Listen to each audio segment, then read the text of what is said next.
there we go. Thanks, Dave. The thumbs up. Welcome back, everybody. It's that quiet week after the second exam.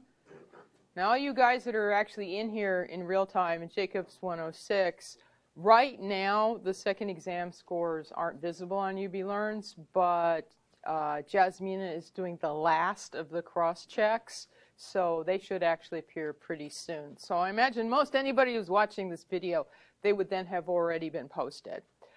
Like I had mentioned on Tuesday, one of the important things that we'll do next week is we will talk about the final grading scale for the class, because this is a good time of year to start strategizing for how you would like this entire endeavor to essentially wind up. Now, right now, today, we're just going to tuck into some textbook material and keep going. We've got to finish chapter 10. That's plain old inventory management. How much to order and when. And we don't have much more to do. We're just going to calculate a few reorder points. We're just cleaning up on the issue of basically when. Going on to chapter 11, it has a long title, Aggregate and Material Requirements Planning. I'm not writing the whole title, because it is basically in two halves, and we're in the first half, aggregate planning.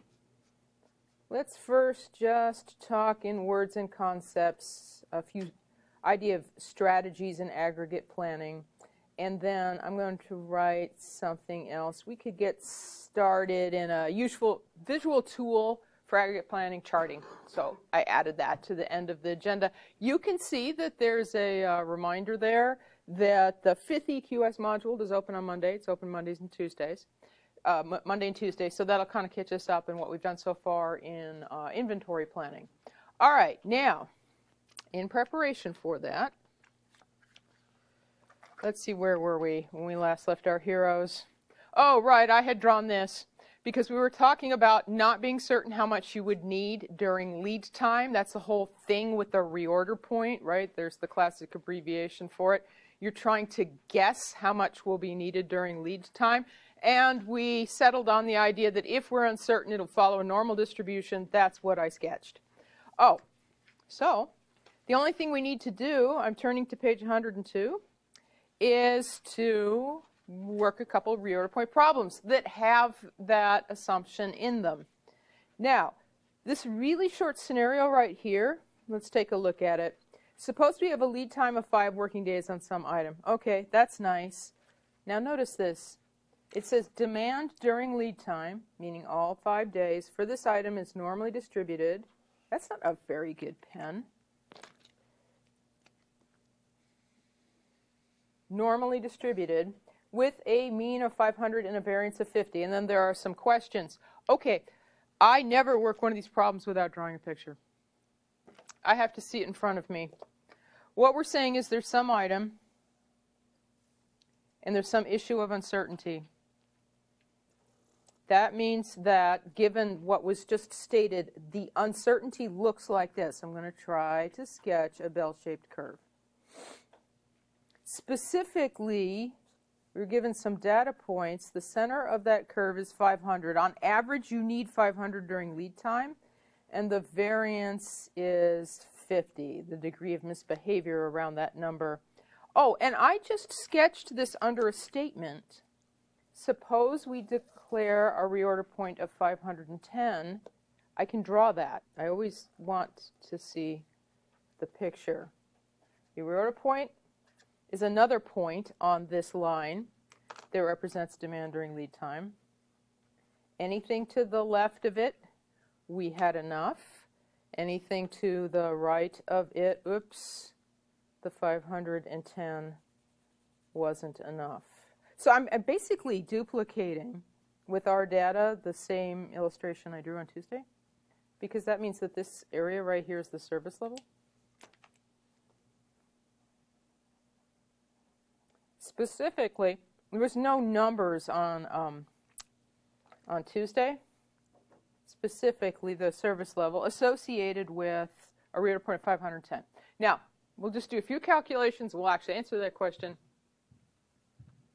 I want to back up, though, for a second, as long as we have this picture. All right, the service level. What was the definition? It's the probability that demand won't exceed supply the next time you reorder at 510. Now,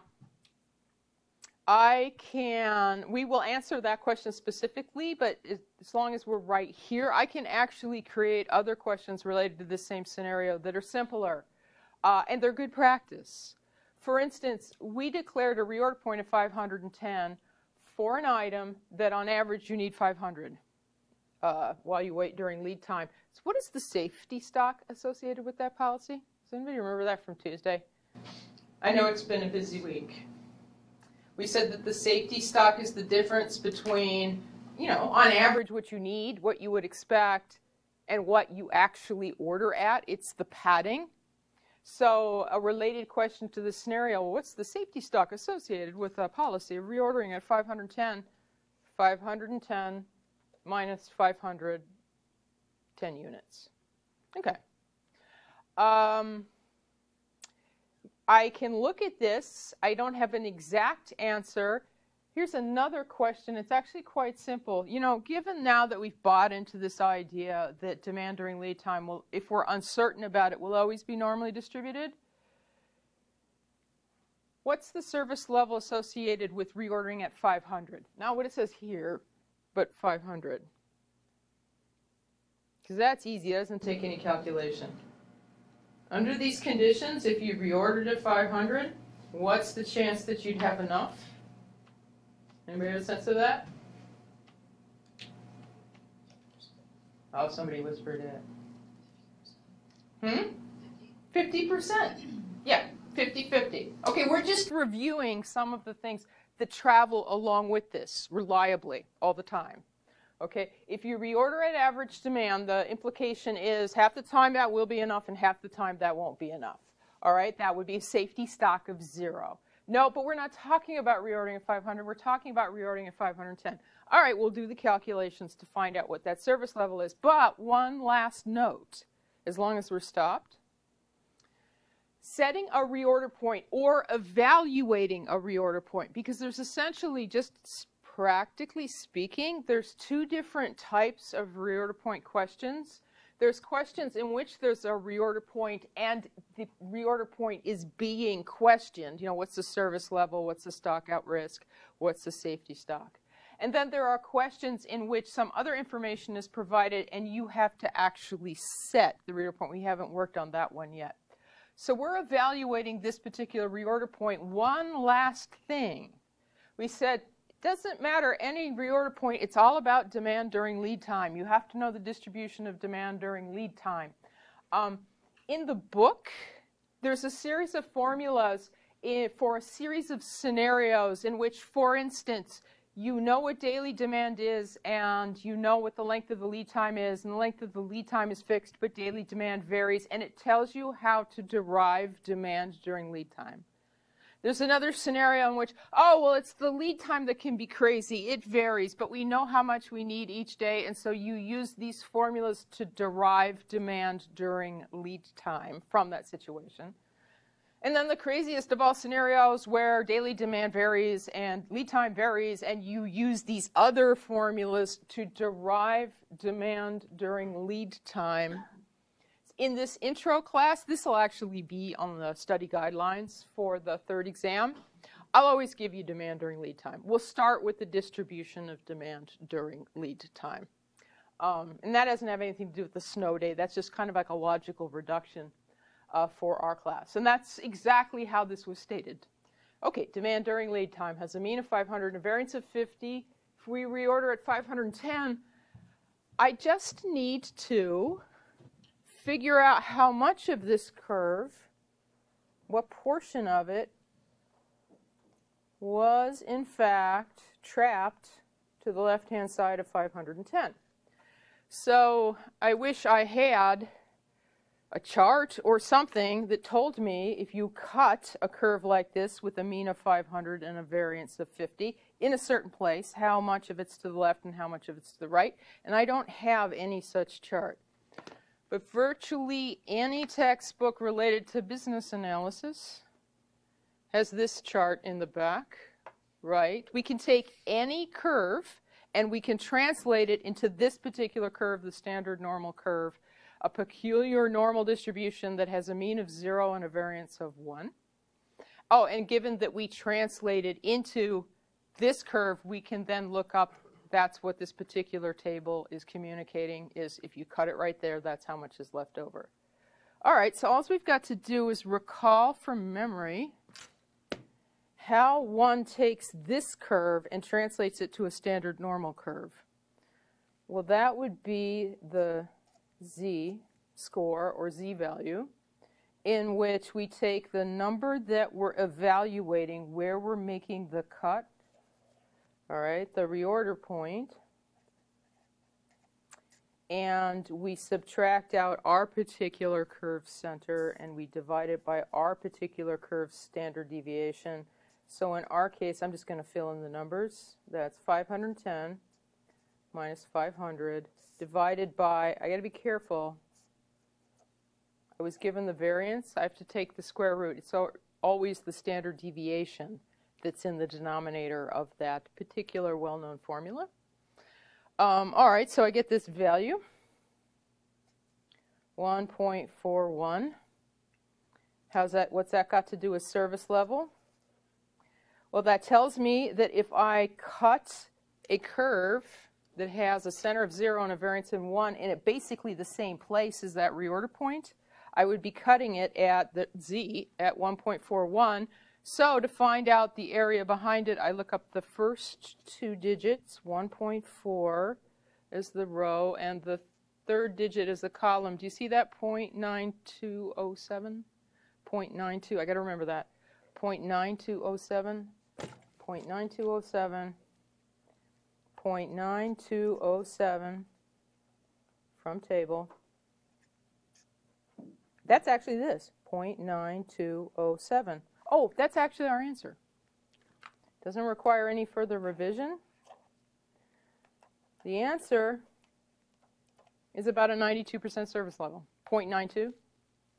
Okay, so given that this is the nature of our uncertainty, if we reorder at 510, 10 more than on average what we need, 92% of the time we'll be fine. 8% of the time we will run out. The stock out risk is 8%.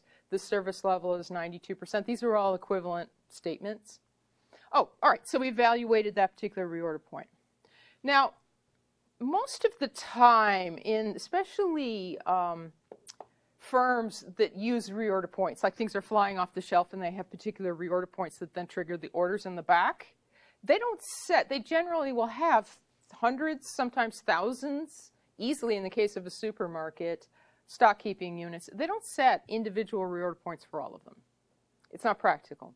What they do is for a group of items, might be hundreds of items, might be the entire store, stock, or warehouse, they set a service level. That's what this second question is kind of invoking. Suppose we want a service level of 80%. This is kind of like more normally, if you were calculating reorder points, where you would start in a story, is management would tell you, they would set that policy, and then you'd have to figure out what to reorder at in order to honor that policy. All right, so we can do a little bit of scratch work and figure out what the reorder point should be then, but just a check on our math later, and good practice for our understanding right now, we just evaluated 510 as a reorder point. It had a service level of 92%. The number that we're looking in here, right, is that going to be larger or smaller than 510? Smaller. The smaller the reorder point, the lower, 80% is lower than 92. Basic inventory dynamics. The smaller the reorder point, the less the service level, because there's less padding in there. Oh, right. The smaller the reorder point, the less safety stock. There's less padding in there. The larger the reorder point, the greater the service level. The larger the reorder point, the greater the safety stock burden. All right, now, what do we do to actually answer that question? We're looking for a number that's between 510 and basically 500, because 500 has a service level of 50, right? 80%'s in the middle. All right, again, I have to see a picture. The picture starts out being identical to the one I just drew because it's the same demand during lead time. Remember, the curve itself represents the uncertainty, and nothing about that changed. On average, you need 500. This is meant to represent all the possible demand during lead time levels. I'm going to try to draw a nice, neat bell-shaped curve because there's a lot of different things that might happen to us the next time that we order. The variance is still 50. We're working, in the same situation. Oh, and I can even, in my illustration, I can even add the reorder point, just like last time. The thing is that's what I'm missing. That's what I'm pursuing. The interpretation of the picture is identical. This, the portion of the curve that is trapped to the left, that is still your service level. Oh, and then this is a data point that I didn't have last time. It's basically the same sort of exercise, except we are working it in the opposite direction. We know that this is what I shaded in yellow. We know that's 80%. That's what was specified. We just want to know where is this that's 80%, or 0.8. Well, one way to think about it is somewhere in here is a number that has to be very, very close to 80%. I'm looking at 0.7995 right here, and I think that's just about as close as you could get. But it belonged to a z-value. This number right here, 0.7995, it corresponds to a z-value of 0.8 what? 0.8, trace it up 4, 0.84, I have to remember that. 0.84. Okay, well, if this were the normal distribution, that right there would be at z equals 0.84, right? Because that's pretty close to just 0.8 exactly. You say, all right, but that's not a reorder point. We want a reorder point that refers to the situation where the mean is 500 and the variance is 50. Well, the reorder point is often spelled out as a formula, regardless of what sort of situation you're set in. Basically, your reorder point is often expressed as average demand during lead time, right? That's the mu. I just didn't write the little subscripts. Plus some z-value times the standard deviation of demand during lead time. These are in brackets. Oh, and then it's explained, and this is sort of interesting, this in here is your safety stock. Now, that's a generic formula for the reorder point. Well, actually, it's a generic formula, but we know what this is, 500, and we know what this is right here. It's the square root of 50.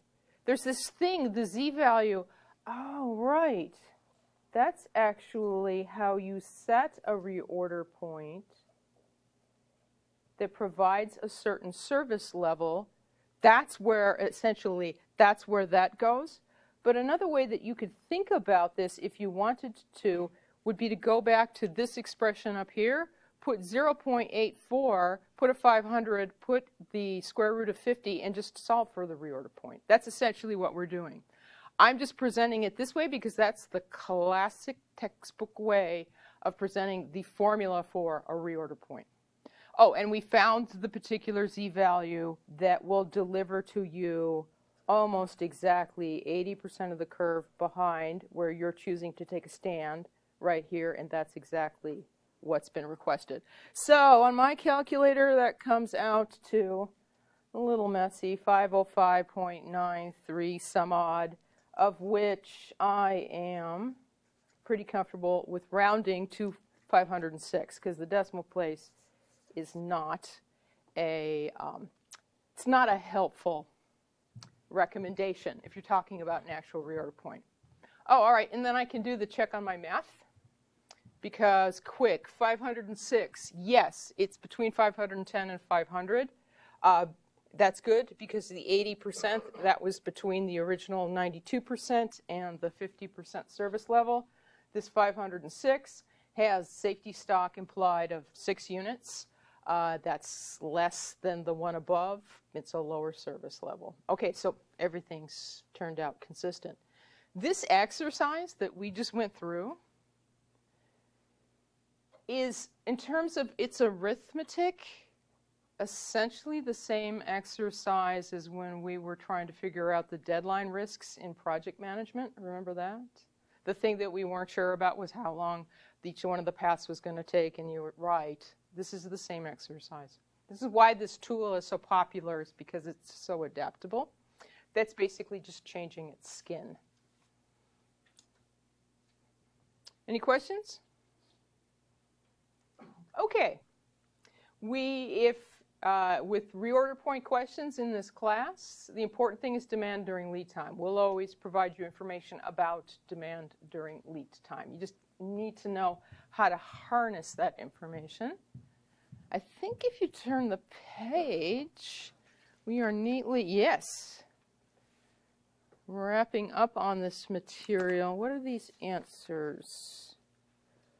Very old questions. D, B, C, D, C, B. This little scenario, this little scenario actually specifies the economic production quantity. You know it's the EPQ, but you would be able to find can produce 150 pre-stamped envelopes in a working day. That would tell you even if it hadn't said that, and we said that's an important thing to learn to distinguish between the EOQ and the EPQ. And what we were just doing, if you want to practice it immediately, here's an exercise that's very, very similar. Right here, number 6. Okay. Now, turning the page again, we start a new chapter. Let's talk about aggregate planning. It's the front of, and chapter 11 is a fairly long chapter. And, and we already began, we have a definition for aggregate planning. Devising a strategy to meet changing, now notice that changing is in italics, changing demands on a system. You said, well, I thought you said that what we were talking about for the next couple chapters was inventory planning, and aren't we taking a turn here and talking about something else? No, not really. Aggregate planning is a form of inventory planning because you'll notice this, by the time we get done with the details of it, you're back to figuring out how much you should order and when. Now, one of the differences here is that aggregate planning is kind of in between on-the-ground inventory planning, and I'm going to take you back before the first exam. Do you guys remember capacity planning? I'm not going to quiz you on it. We were talking about capacity planning. Right. Oh, aggregate planning, you could note this, is a form of capacity planning. It's kind of a blend of capacity and inventory planning. Aggregate planning is a form of capacity planning. Now, you might be thinking, oh, right, because actually capacity options, you see the word was already provided in the note frame. You're thinking, that was like chapter 5 or something. We already talked about capacity planning. Why are we back to that? Chapter 5, what we talked about for the first exam, was long-term capacity planning. Everybody hear that? We were just saying capacity planning for short, but we were talking specifically long-term capacity planning. That is to say, how many factories should you have, or how large should the factories be? Remember the bricks and mortar of design capacity? This that we're talking about now, all right, all that's been done. The die is cast. Now we're going to do what's a lot of times explained as medium-term capacity planning. Medium-term meaning that usually aggregate plans, this thing that we'll talk about, but when people actually create this thing called an aggregate plan, they rarely look out into the future more than a year. Very often, their aggregate plan doesn't even look out to a year in the future. The longest aggregate plan, actual aggregate plan that I've ever seen was 18 months, and that was kind of rare. And you say, well, all right, so you're doing this plan that's basically, you're just looking at the year ahead, and you're looking at the year ahead, and you're trying to figure out, oh goodness, what are we going to do? Because, why is this in italics? It says, pick a strategy for changing demands on the system. Picture this. There's something that you're responsible for. You provide something, right?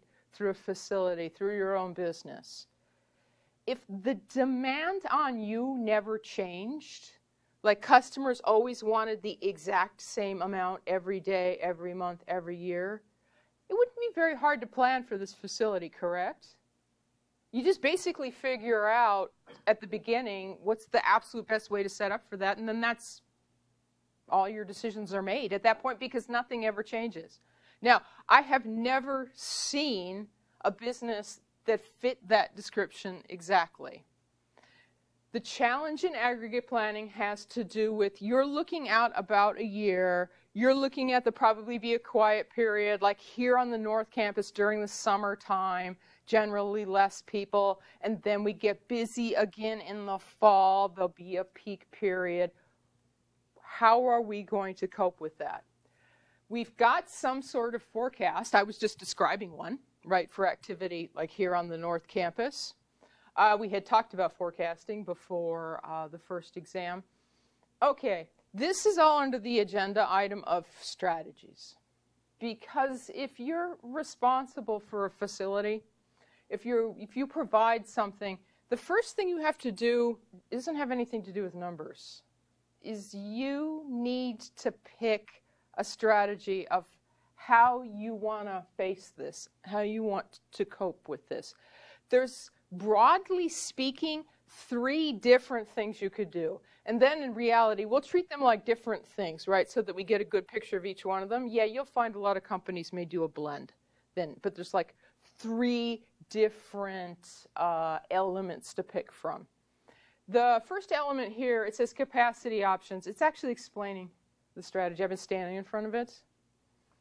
How can you change your production capacity to reflect changing demand conditions? This is something that you would choose to do. It's going to get really quiet here right after commencement. Then it's going to get a lot busier in September. And say that we are planning for some on-campus service. All right, well, maybe we should reduce in size in some sense during the summer and then figure out, without building new facilities, how we might ramp up our ability to provide that service in the fall. There are companies that are excellent at this. I should note that there's a very intuitive phrase for behaving that way. If you are always manipulating your ability to do something in order to reflect how in demand it is at the moment, we say that you chase demand. Let me give you an image. It's actually from quite nearby here, here in Western New York. You guys recognize this? Somebody sent me this photo from their phone. I know this might not be that intuitive in Singapore, but so a little bit of backstory. This is getting the time of year that did everybody do their taxes? Then we all have to finish our federal income taxes. And this is a firm that will help you with that process. Now wait a minute. This photo, I want to point something out. This is not a permanent facility. You can tell, right? Because these are actually vinyl temporary banners. They're not fixed signs. You can see that.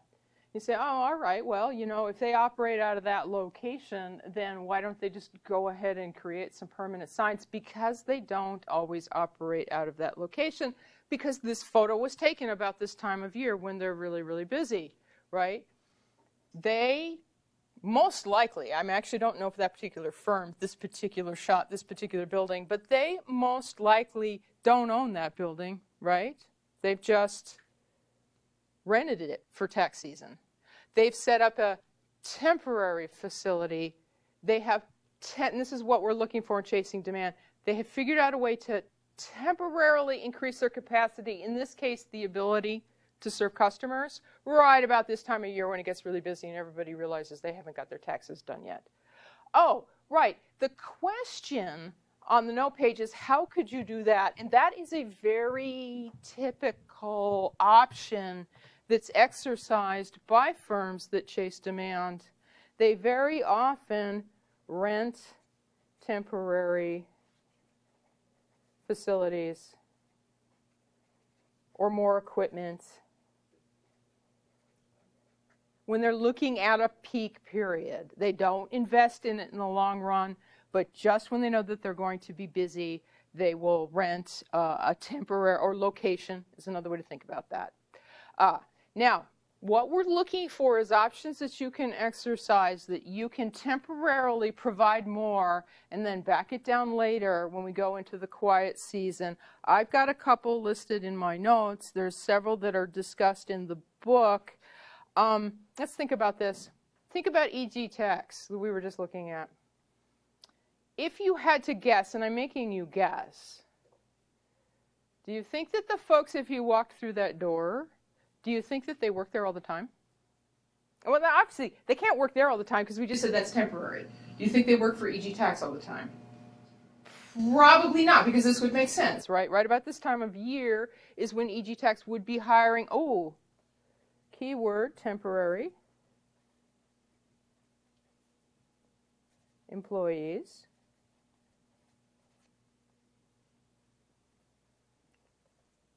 Chances are whoever you met may or may not work for them throughout the year. They may be exercising. These are options.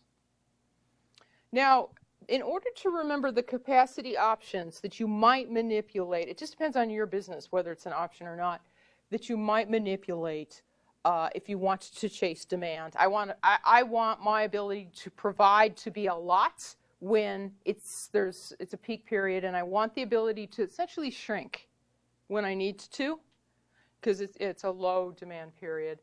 You can remember a lot of that if you think about what you've witnessed, businesses that do experience very dramatic fluctuations in demand that are predictable. That's why the tax accounting firm made a good example, because there's obviously a big fluctuation around our deadlines. Another good example, at least especially like here in Western New York, is shopping malls.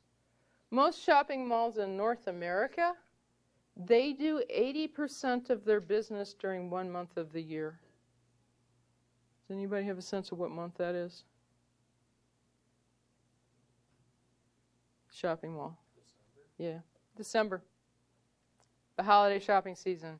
They're paying their rents, they're keeping a staff, and they're keeping their store open for 12 months out of the year, and they need to be ready to sell to anybody who comes shopping during December, because that will make or break them. They generally, like 70 to 80% of the sales is during the holiday shopping season.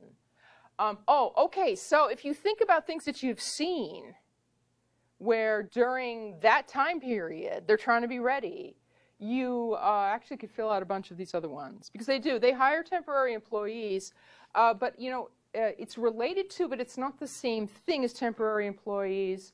Very often firms like that will have part-time employees. Generally speaking, they'll have part-time employees.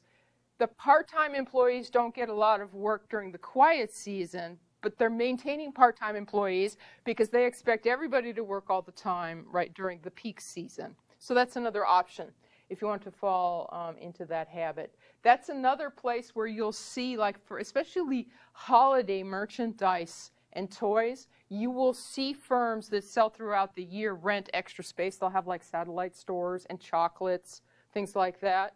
Okay, you say temporary. Temporary, part-time. There is one other option that, you know, technically speaking, we should list there. It's considered a way of temporarily increasing your capacity. The shopping mall, and to a certain extent, the tax firm is not going to help you remember it. We've had this term before, subcontracting. You know, think about it. You produce something, you provide something, you're looking at a forecast of an upcoming peak period. There is no way you're going to be able to cover all of that demand. Okay, one option might be for you subcontracting, and that's where you send some of that business to another firm, right, that does what you do in your name, and that's how you get through the peak period.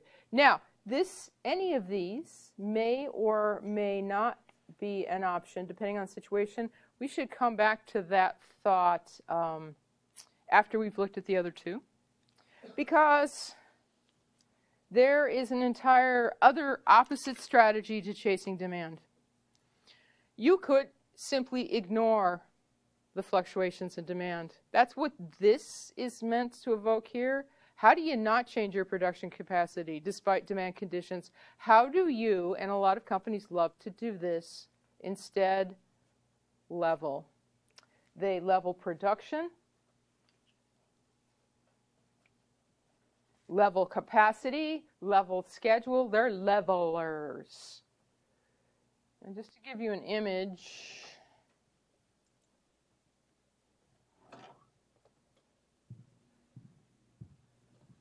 how do you do that? You know there's going to be quiet periods. You know there's going to be peak periods. You just pick something you're comfortable with, a production rate, right? And you just stick with it through all of that.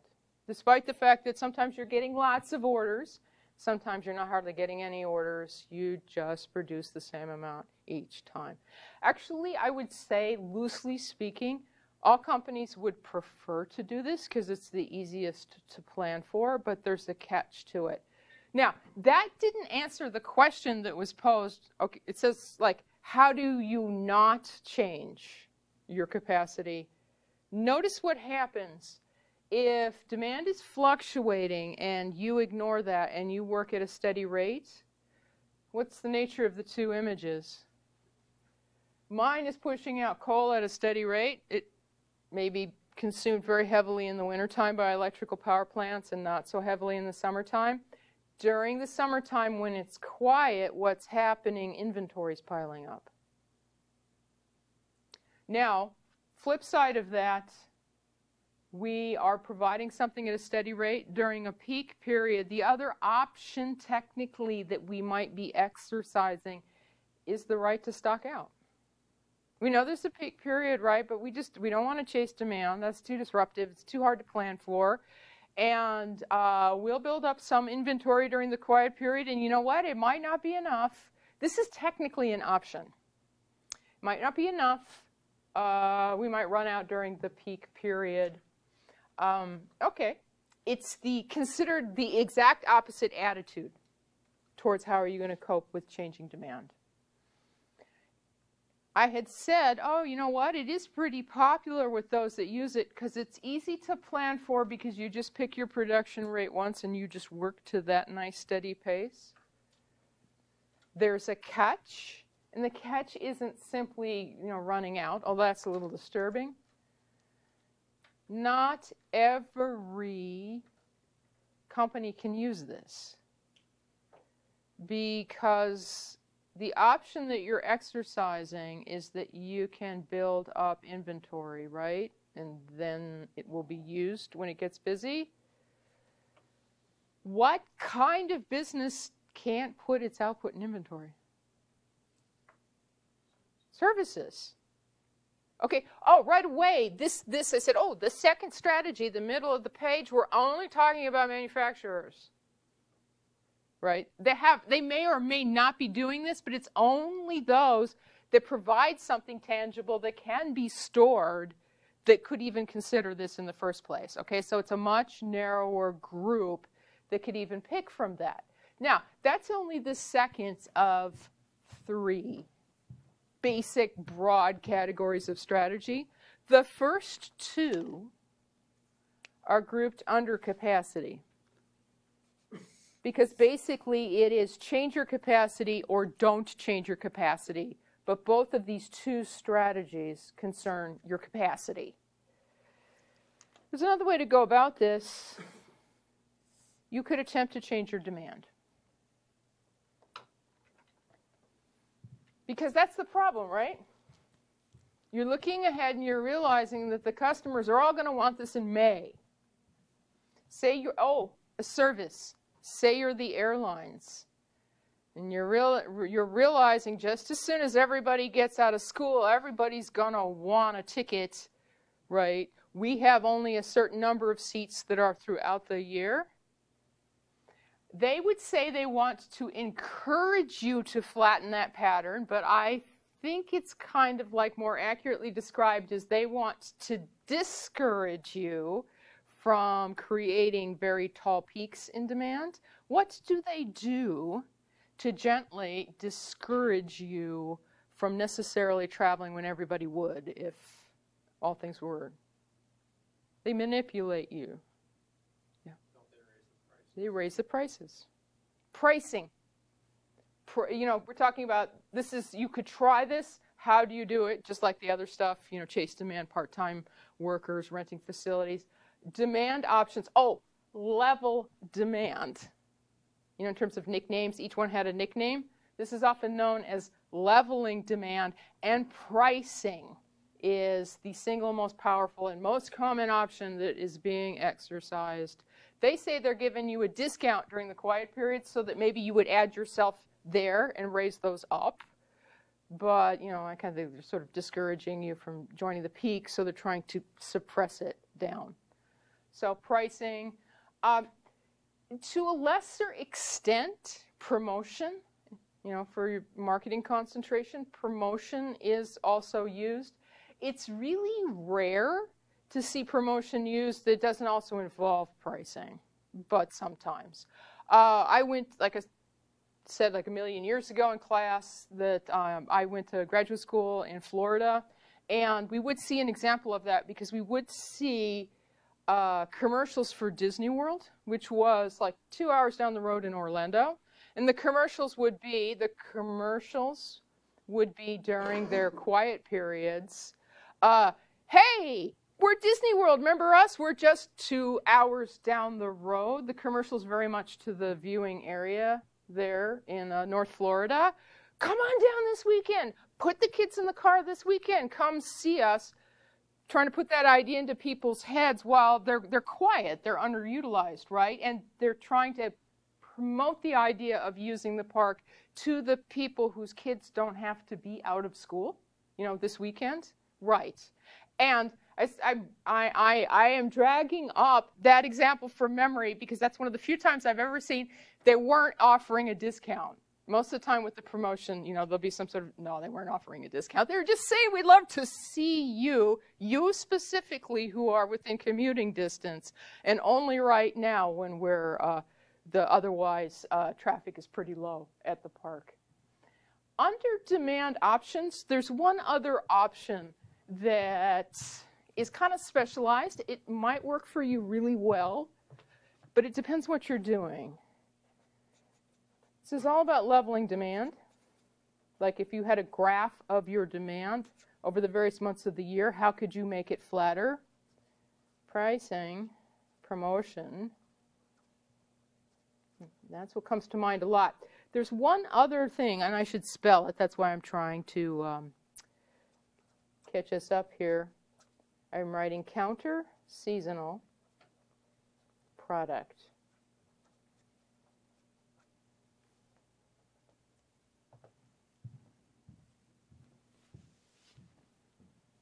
So what?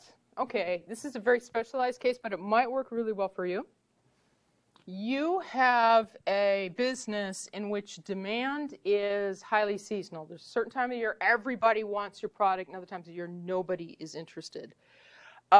Take, for instance, actually, right here in Western New York, you see this quite dramatically.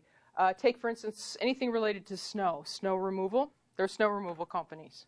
You can pay them quite a bit of money to make sure that your driveway is always clear, or your parking lots, you know, if you're a business. Most snow removal companies don't go out of business in the summertime.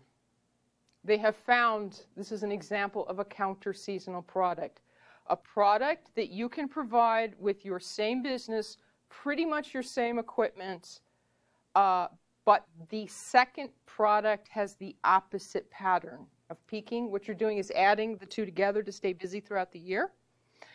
Companies that are very, very good at this, especially service companies, they look like they morph, right? Most snow removal companies in Western New York, especially the big ones, they morph in the springtime right about now into, everybody watch that? What do they turn into? Primarily landscaping. It might be a little bit of construction, but landscaping, if you think about it, has the opposite demand pattern, but it's the same type of business. You need a fleet of vehicles, right? It's all address-oriented. You have clients at certain addresses, so you have the same sort of problem of dispatching your folks to make sure that those services are covered. It's the same sort of billing, the idea of billing a client at an address, right? So most snow removal companies morph into landscaping companies in the summertime. Most ski resorts, if you look at the infrastructure of the ski resort, don't go out of business completely in the summertime. They find a way of using at least parts of their infrastructure, like the big expensive hotel complex, by turning into something else. What's a counter-seasonal product being a ski resort? You ever seen that? Yeah, ropes courses, conference centers. Not always, but it's not uncommon if you look that they'll have also cultivated a golf course, and there'd just be a golf. Right, same thing, counter-seasonal product. Famous like textbook example, take a brand of snow blower, but again, snow because seasonal, like Toro. Their plants, obviously the demand for equipment that removes snow is very, very seasonal. Their plants, though, are busy producing product year-round because the perfect counter-seasonal product to a snowblower is a lawnmower. If you think about it, it is still a piece of moderately small equipment. It's still a small engine, has a drive. There's a lot of things that are in common. You just have to change the setup, change the parts that you're feeding the assembly line. And then that's how they keep the assembly lines busy throughout the year. So maybe that will work for you, maybe you won't. You're just trying to create a flat demand pattern. I should mention it, but I didn't even want to write it in ink because I resent it so much. Under level demand, there's another option. Technically back ordering, if you've ever been placed on back order, that's technically, for instance, Amazon is exercising the right to flatten level demand. Because you requested something and paid for it, that's why I really resent this, and paid for it based on the promise that it would be provided right now, but apparently too many people requested it, so they're exercising the right to make you wait, which is to say the demand is filled during a quieter period when they get caught up, so technically that's an option also. Now I wonder if you notice a pattern up and down. I know you can only see the bottom part of the page here, but up and down the page, 3 different strategies, a pattern with my examples. Because when we were talking all the way at the beginning about chasing demand, I was talking about tax services, and I was talking about retailing, you know, at the mall. Then we went to level production, and we noted that, wait a minute, you have to be able to put your stuff in inventory in order to stockpile in quiet period. So you're only talking about manufacturing, and then we go back here, and we're talking about leveling demand, and I'm talking about airlines. I'm talking about Disney World, right, and ski resorts. All the good examples for demand options, they're all services. I was naming a lot of services. Down here, a lot of services. In the middle, oh yeah, that's only really if you're producing something tangible. Service, part of the challenge of being a service company is you can't pick from this whole page. You generally can only pick from the top and the bottom, which is why you see that they invest a lot of, especially here, a lot of energy in figuring out how they might actually level demand. Whereas if you're in manufacturing, you do have the full, you can pick from any of these or mix them. You say, oh, all right, so I'm going to pick something. Now what? Well, then now you need to hammer out a plan for the next couple months. That's what an aggregate plan is. To get started, like overall, one very intuitive tool is the idea of charting. So here is supposedly somebody working on, oh, this is interesting, working on developing an aggregate plan for the next 6 months. I can see that simply because the data runs out to 6 months, and aggregate planning always begins with a forecast. The interesting thing is there's two different strategies here. So this one little table on page 105, what that represents is two different aggregate plans. Two different ones are being proposed. Well, we can only implement one of them, so we would want to evaluate them and see which one we like the best. Well, then we should chart them. Now, how do you do that? It's all about cumulative numbers. We've got this situation the next 6 months.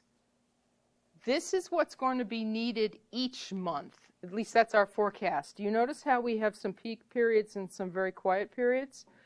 The first thing that we do is take this list of exactly what we think is going to happen and convert it to, another way to think about it, running total. In other words, what's the forecast say? It says in month 1, we think that there'll be, for instance, 100 orders or demand for 100, whatever these are. That means by the end of month 1, we will have had a total of 100 requested. In month 2, we expect 350 customers or 350 units ordered. That means by the end of month 2, we'll be up to 450. We're just accumulating these numbers. In month 3, there'll be 150 orders, which means 150 plus the 450. What's that, 600? I don't want to write the wrong number. Yeah, 600 by the end of that month. And then it gets quiet, because month 4, only 50 orders. Month 5, only 50 orders. That means month 4, by the end, 650. Month 5, by the end, 700. And then we anticipate 6 months out from now a really crazy period in which we're going to have a record number of orders, 500, which will bring the running total up to 500 plus 700, 1,200. Okay, that's cumulative demand. Why did we do that? Because we want to look at it. That's why there's graph paper over here. I want to take a look, literally, at that. All right, well, to get a good, nice degree of detail, a scale that works really well here is, let's count every 4 grid squares and make that a full month. So this is like the end of month 1. So there's month 1, then 4 grid squares, that's month 2 coming to an end, month 3 coming to an end, month 4 coming to an end, 5, and we have a planning horizon of 6 months, so I can stop at 6. And a good scale for this problem is go every other grid square and label it in multiples of 100. So every grid square is 50, 300, 400. We should go up to 1,200 because that's the largest number we saw. Okay, so I'm at 800, 900, 1,000, almost there. Now, 1,200. We calculated the cumulative demand because I want to plot these points. That's why. Oh, I want to plot the cumulative demand curve. Okay, so by the end of month 1, the customers will have required a total of 100 for us. This is the end of month 1 graphically. I'm just marking that. We're kind of sort of assuming that we're beginning here at nothing, but we definitely want to be here by the end of month 1. Then let's see, by the end of month 2, total of 450. This is the end of month 2. And I just need to first 400, find 450, connect those points. Then the end of month 3, what will they have required of us in total? 600. Okay, 600 is right there. Connect. The end of month 4, that's where it started to quiet down. By the end of month 4, total orders will only be up to 650. That's right there. The end of month 5, they'll only have crept up to 700. That's right there. Connect all that. And then the end of the planning horizon here, cumulative orders will be up to 1,200. So I gotta, whoa, draw it like that. Now, I'm just going to take a highlighter pen because I can. I'm highlighting the underside of this. This is known as the cumulative demand curve. This illustration, if you know how to interpret it, let's see if I can back out slightly, visualizer out just a little bit. There we go. Because this is time. Here. And this is cumulative demand.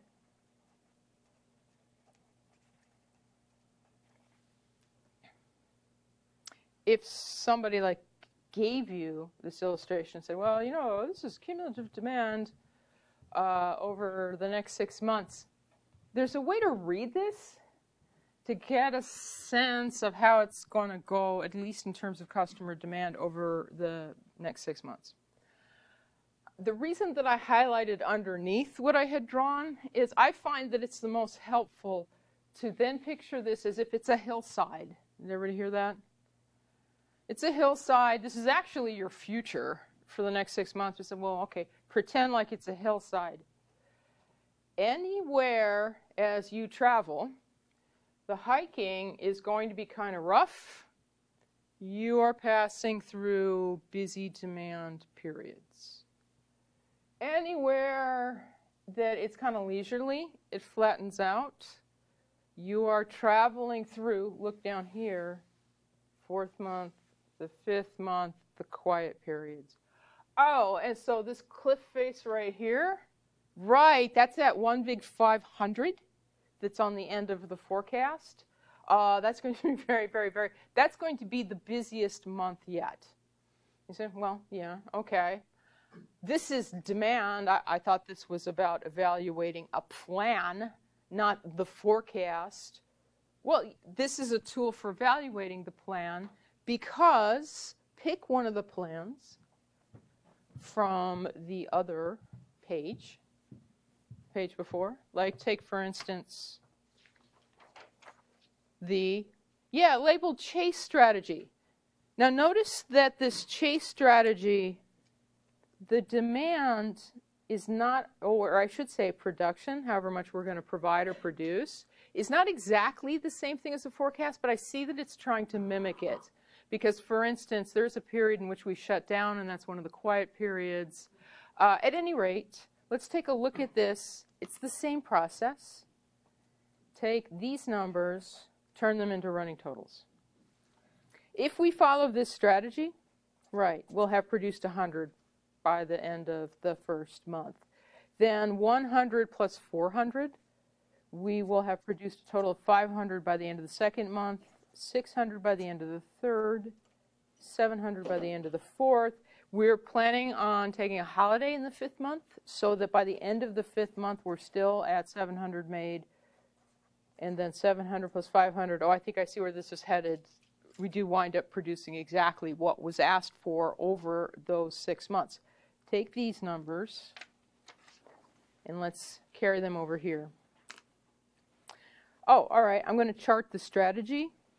The strategy has us producing 100 by the end of the 1st month, then 500 by the end of the 2nd month, right, which is just a little bit above what we already drew. And it's the same exercise as last time. I connect these as I plot them. Then by the end of the third month, the chase strategy has us producing a total of 600 successfully. Oh, which means we grind out again. That's the same thing as the point on the cumulative demand curve. Then by the end of the fourth month, a total of 700, correct? Yes. Okay, where is 700? It's right here, slightly above what we'd already drawn. And then we take the fifth month off, which is going to mean flat line in terms of cumulative production. That's what we're plotting. And then by the end of the sixth month, if we're following this chase strategy, we produce a total of 1,200, which is to say this line and this line are the exact same line right there. One's cumulative demand, the other one is cumulative production. But I should note, since there were two strategies on the page before, we're talking about the chase one here. And I want to take a highlighter pen. It's very, very slight, but I am trying to visually emphasize just the gaps. You know, we had these two sets of numbers. They describe two different crooked lines. They're pretty similar, but not exactly the same, so I just took the highlighter pen to try to punch the gaps that were in between them. And the reason that I did that is because that has very real meaning on the ground. There's a ground truth to that. One of these is what? The end of the second month, and one of them is the end of the, what's that, the fourth month? Cumulative production is a little bit above cumulative demand. Does anybody have a sense of what that actually is? You know, if you were there and doing that, this would be a thing. You could be looking at it. Inventory. We were building up a little bit of inventory. That's what that is. Okay, so what this plan involves is a lot of changing production rates, but building up a little bit of inventory by the end of the second month and a little bit of inventory by the end of the fourth month. We can see that. Oh, all right. Now, as opposed to, just as long as we're drawing graphs, let's do that same exercise for the level plan. And I think, I hope, yes, this is right here, cumulative demand. Just wanted to, so you didn't have to draw it again. That's that same cumulative demand curve right there. What I didn't draw for us is right, that's the end of the first month. This is the end of the second month. This is the end of the third month. Then 1, 2, 3, 4, that's the end of the fourth month, the end of the fifth month, and the end of the sixth month. That's 100, 200, same scale.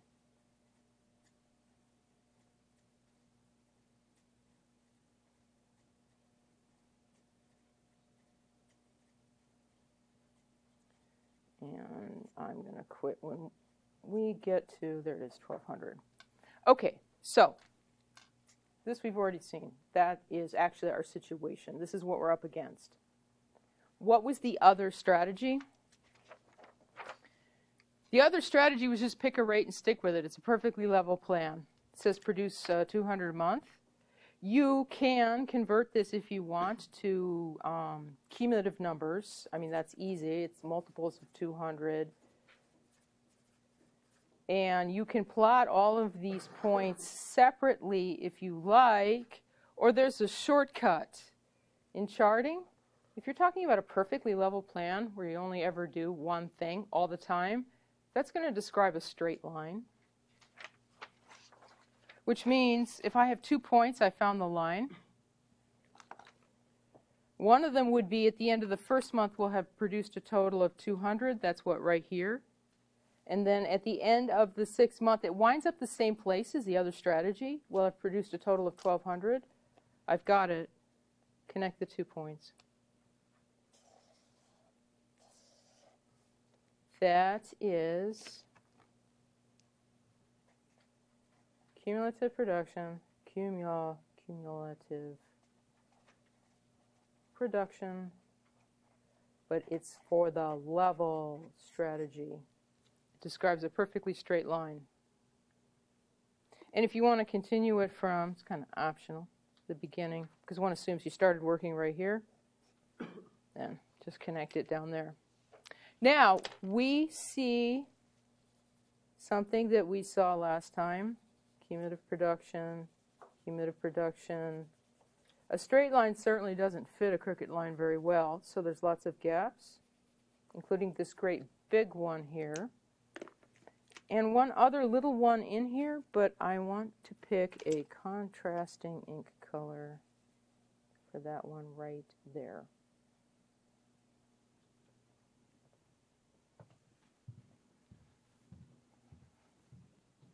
In yellow, that's the same thing as last time. It's inventory buildup, right?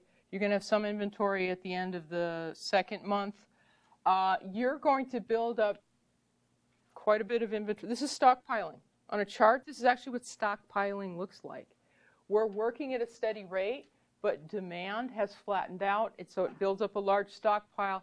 So this is what, right, and this is typical of of level strategies. We're going to build up a stockpile, and we're going to liquidate it right there during the peak period. Okay, so that's big inventory burden. That's inventory. Yes. So right away, we already see something that I can turn into a generality.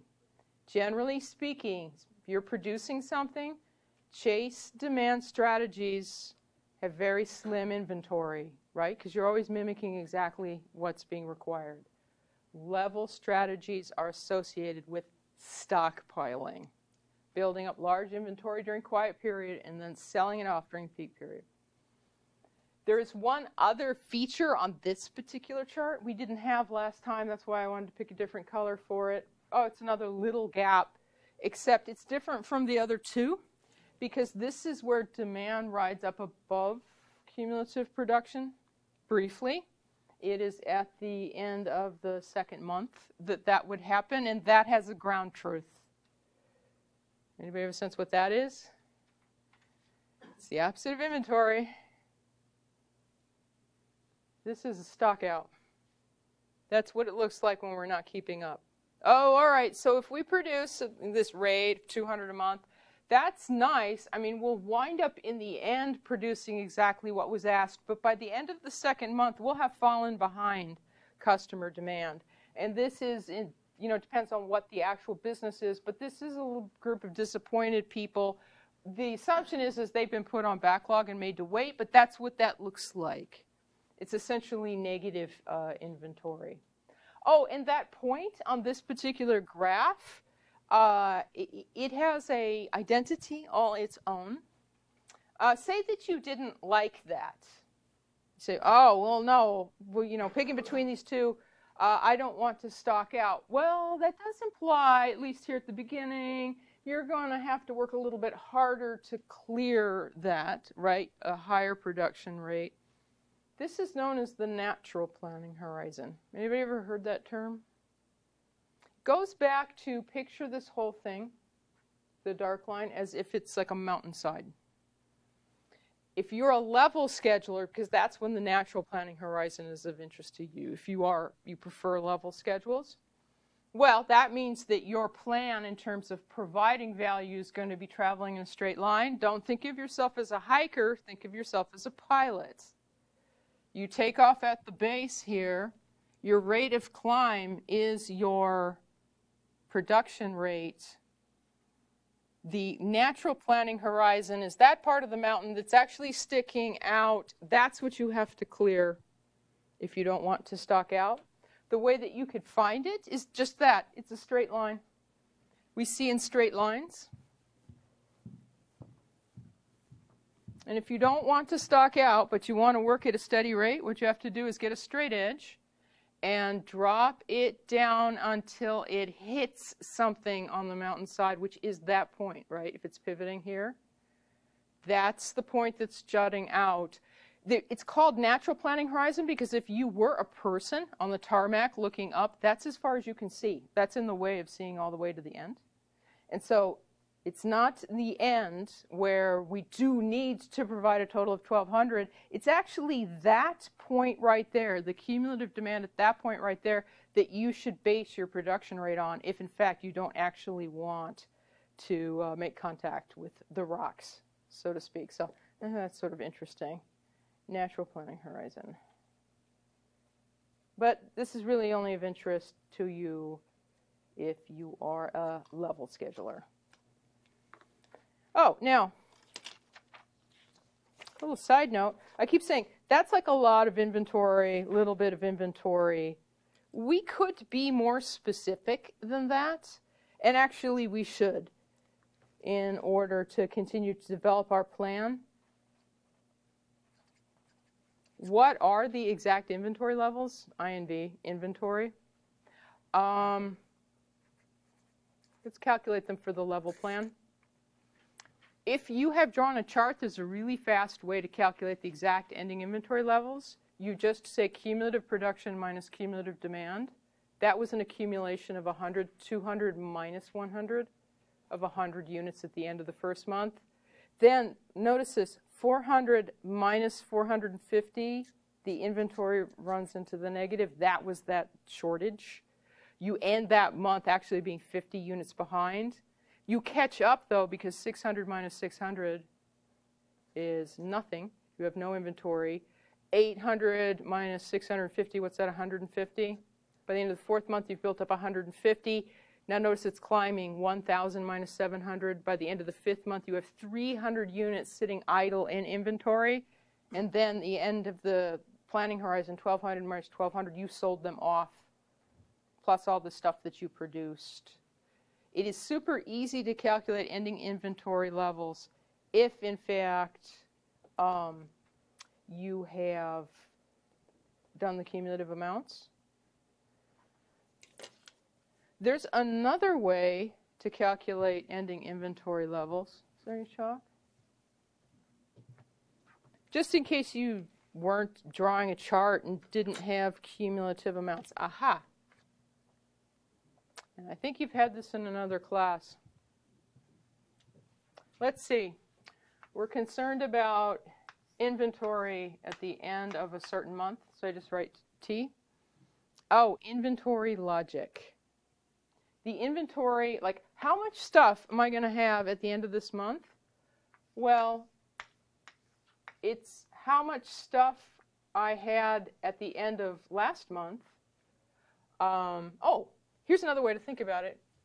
Ending inventory is beginning inventory this month plus anything I produce minus, anything that is used or shipped, right? I'm just trying to explain how much stuff is left over. And this in general, well, how much would be left over is how much you started with plus anything you produced minus anything that was used, demanded, shipped. Now, people say, well, if you were trying to find ending inventory, where are you supposed to find beginning inventory? That's that classic trick with inventory logic. Your beginning inventory, here's the assumption, nobody has been in your warehouse overnight. Your ending inventory for a certain month, you begin with the ending inventory of the month before. Plus you produce some, minus that doesn't change. This is what's known as inventory logic. And this is actually what we're going to harness most of the time throughout the rest of Chapter 11. My little trick with the cumulative production minus the cumulative demand, that only works if you happen to have calculated cumulative numbers. This always works under all conditions. Again, we're just trying to reason how much you'd have left in inventory. Any questions on that? We'll use it next time. Okay, so we've got this staged because we'll use it next time. This would be a good stopping place then for today. And you guys have a good weekend.